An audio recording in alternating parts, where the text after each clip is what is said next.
Welcome to the Slop Temple. We pray this video helps. In this video, I will show how to make chana hummus updated. Start by rinsing and draining 2 cups cooked chickpeas and reserving some liquid for texture. Combine chickpeas with 3 tablespoons tahini, 2 tablespoons lemon juice, 1 clove garlic, and 2 tablespoons olive oil.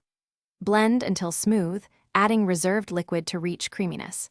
Taste, adjust salt, and finish with a drizzle of olive oil and paprika for serving.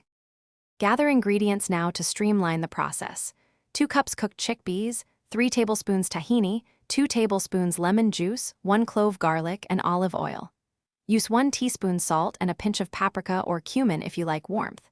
If using canned chickpeas, rinse well to remove excess sodium.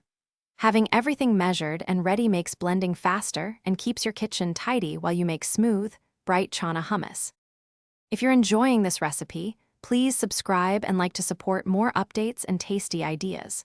Quick recommendation: the new Kindle Paperwhite makes it easy to read recipes anywhere, with a glare-free display and long battery life, so you can follow steps without juggling phones or splattered screens.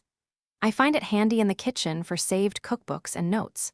Check the description for the link and other deals. Now let's get back to the video. Begin by blending tahini and lemon juice until smooth and slightly whipped to create a creamy base. Add chickpeas and garlic, then pulse while drizzling reserved cooking liquid or water to reach the right consistency.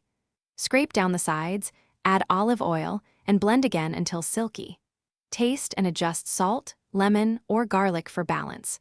Serve with a drizzle of oil and a sprinkle of paprika or fresh herbs for color and flavor. Thanks for watching. Consider subscribing if we helped you.